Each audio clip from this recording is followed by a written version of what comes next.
Hello once again, YouTube. We are back with another Lord of the Rings online guide, and this time we're just going to do a quick discussion on what to do when you reach level 60 on the Angmar and Mordor legendary servers. So you've leveled through Moria, or you leveled through missions, and you've reached level 60. What is it that you do?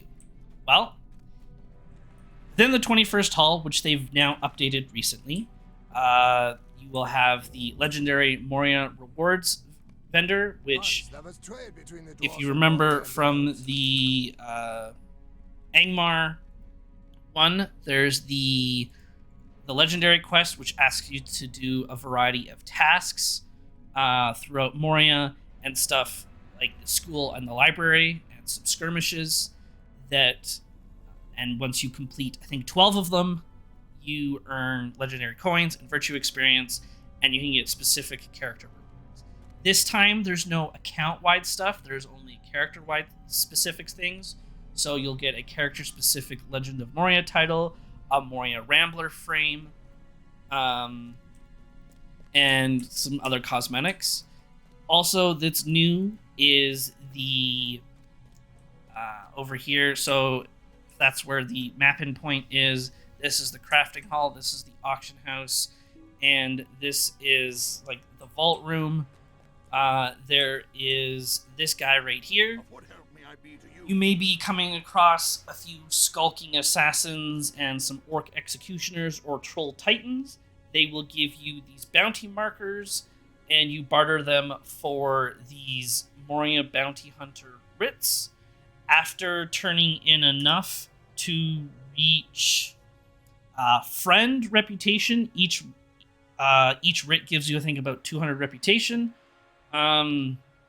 You then have unlocked the ability to barter for specific potions, which can be kind of cool. There's some good. These are some really good morale potions, actually, and then there's some cool new gear as an option.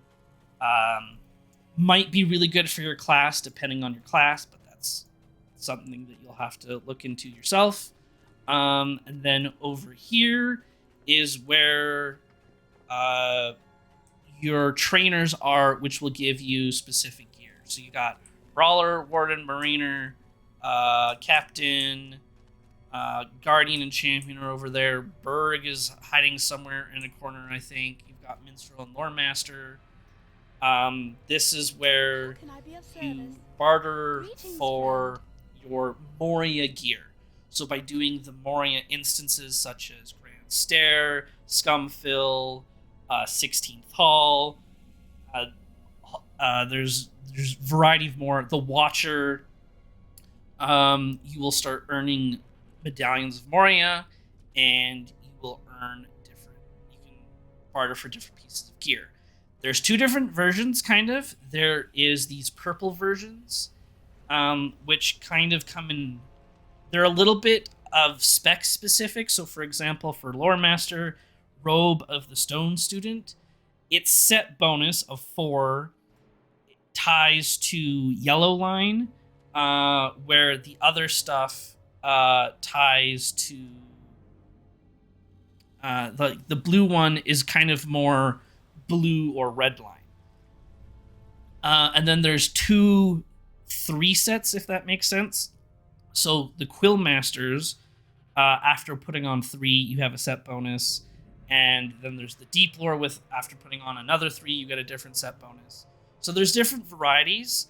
You can mix and match. It's going to depend on your class a little bit on which ones to go for first.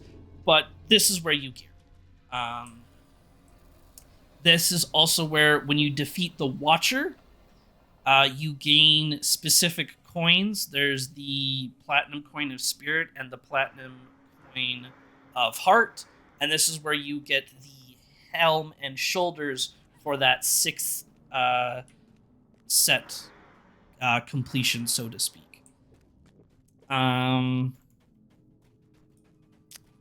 I think that's all the gear here. In Lothlorien, you is the DN set, which is in the Dar Narglebug raid. If I just bring that up, Narbugud.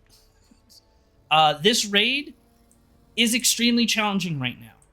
As of making this video on the 11th of December, I don't know if there's plans to change it at all, but it is incredibly challenging. Very reminiscent to what it was back when it was first launched back in the day. Myself and my guild even extremely underestimated how challenging this was going to be. So just be aware of that. You will probably need a lot of gear to do this. And in order to enter Lothlorien, or I guess Karaz Galadhon, to barter for the gear, you need the reputation level for the Galadrim. I think it's the Galadrim.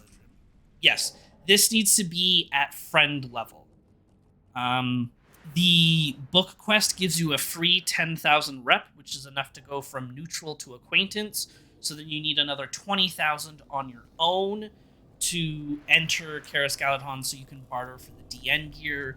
There's some really good jewelry that's rep based as well, that you'll probably want to increase your morale and stuff like that. Because I think, honestly, recommended, I think you get like 3.4, 3.5k minimum health unbuffed, or as close to that as you can, to at least do DN. 3k health, I think, would be the minimum unbuffed for doing stuff like the Watcher, but DN, definitely like 3.4, 3.5k. Ideally, if you can even get to like 4k, that would be probably the best way to go about it, because the raid is challenging, and that threw off a lot of people. So that's just something to prepare for. Other than that, there isn't much else that you need to do at level 60. It's just earning reps like you would any other level cap. Those are the raids. Turtle, there's the Turtle raid or Filical. Filical?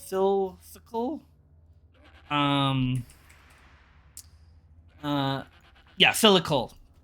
This is the Turtle raid. It is also actually a lot harder than people expected. There's been some fun ways to kind of not exploit it, but cheese the fight a little bit.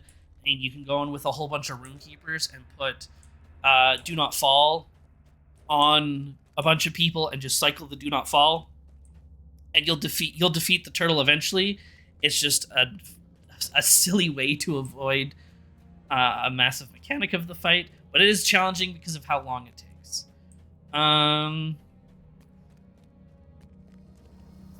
The Watcher isn't challenging, but it is the DN fight. A lot of the dungeons are okay. Halls of Crafting, incredibly slow, but not too challenging. It's just slow because of the amount of health that enemies have. The Grand Stair, or GS, whether you're doing a full run or a challenge run, is incredibly easy, and that's probably the most efficient way to earn medallions. You do the challenge run and the full run once per day, and you'll have a full armor set in like a week or so.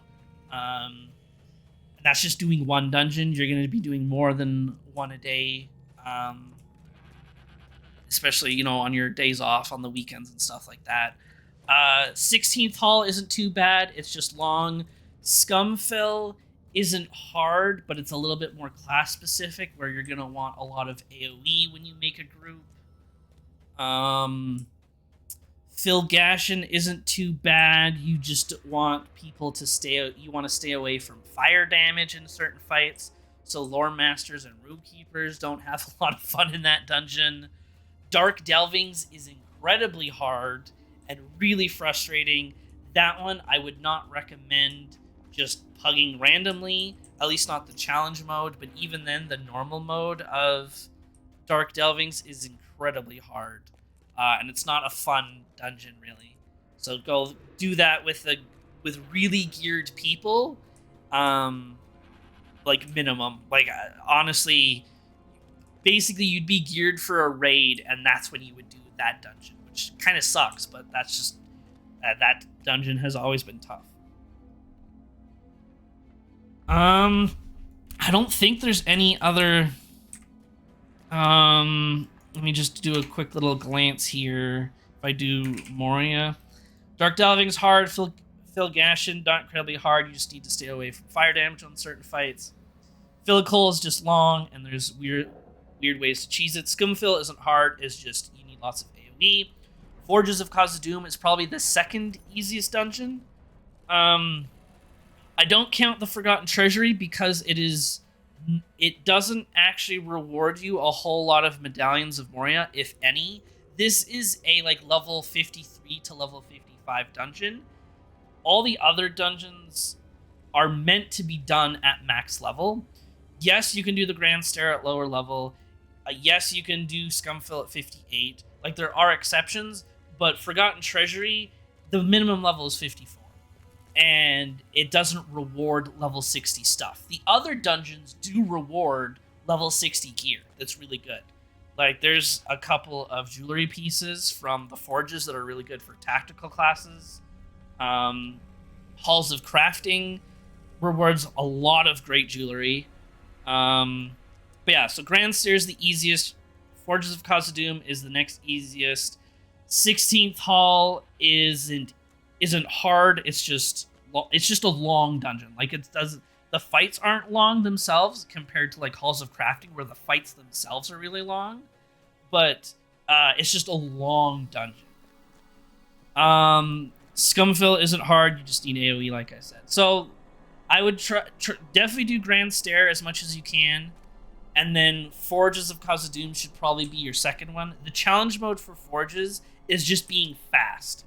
So once you get to a certain point, it's really easy. It's bring someone that knows the fight. If you don't know the fight, do a little bit of research. There's only one thing that at least one person in the group needs to know about, which is around the second boss and some barrel mechanics, but it's easy to look up. Maybe in the future I'll do a little guide on each of the dungeons and how to do the challenge modes and maybe the best group makeup for them. But generally speaking, they're all pretty easy to do, and you're going to gear incredibly quickly. But yeah, I think that concludes what you need to do or what's available at level 60. We now have skirmishes. Skirmishes are just a fun way to gear. There's not a whole bunch of gear, but there's some decent jewelry. So now that we have access to skirmishes, if I was just to go over here, the skirmish camp in the 21st Hall is just over here. It's not the best gear, but it's decent gear to, if you wanted to, if you're like, oh, I don't feel quite comfortable with doing a dungeon just yet, or I'm worried that I'm gonna look bad for not having good gear or something like that. This jewelry and cloaks vendor, if we go to level 60, it's cheap gear that you can get after doing a couple skirmishes. The stats might seem a little bit weird, but what these cloaks are really good for is the morale. Like, even if you're a tactical class, unless you've gone really far in the books, this cloak is just actually kind of good because of the insane amount of morale it gives you. Like, 90 morale is a lot. That is a lot. This cloak also has it, but and that's got more agility. This is kind of a little bit more tactical related because it's higher will and fate, but it's only 45 morale. So even if you're a tactical class, I would honestly argue that just go for this one. And the same thing with jewelry. Like, here's a jewelry piece, 90 morale. I'll probably get this at some point just to boost my morale up a little bit. Because that's 20 vitality and 90 morale. That's insane. Of course, there's the crafted pieces and stuff, which if you can craft your stuff, craft it, and it'll generally always be better. But, like, this ring, this is kind of insane for a tactical class. So it depends on your class. There's going to be a little bit mix and matching, but this is a decent tank. Like, for a warden or a bear, even a guardian, like, that's a lot of morale. There's some block in there. That's pretty good. You know, so if you're uncomfortable with how your gear looks at level 60 and you didn't really want, you're scared about being judged or looking bad in front of random players. I totally get that. I can understand that feeling. So do some skirmishes on your own. They're not hard. They're quite easy to do. You can do them at your own pace. It's nice and relaxing, and because you're doing it by yourself, there's no stress about other players. So you can earn gear slowly but effectively so that you can feel like you're in a more comfortable spot to do dungeons and raids and stuff at level 60. It's a good starting point. But yeah, I think that's it. Thank you to those that watched. Hope you enjoyed. If you did, leave a like, leave a comment. Tell me if there's something in the future that you want to see. Currently in the works will be, maybe a couple of dungeon guides here and there, or slowly working on some class guides about what your legendary items should look like. Maybe some best in slot stuff. But yeah, let me know what you want to see. And I know I talked about this in the last video, but I'm going to mention it again.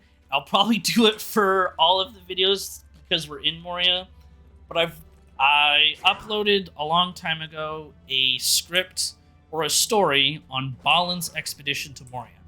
There's a bit of a backstory where I wrote the script, I sent it to Amazon. Amazon liked it, but then they changed their mind, and then they announced that they were going to do Rings of Power.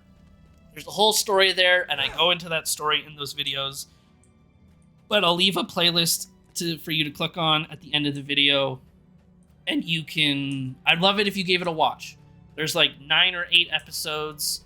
They're about 15 to 20 minutes long with like a 30 minute or so debrief about the episode. But it's something to listen to. And I worked really hard on it. And I'd love some feedback. Maybe you like the story. I do have some plans in the future about it that I'm slowly working on. Yeah, I just give your thoughts about it. Maybe you like it, maybe you don't. If you didn't like it, leave a comment. Let me know why you didn't like a certain episode. But yeah, thanks for watching, and I will see you all in the next video. Bye-bye.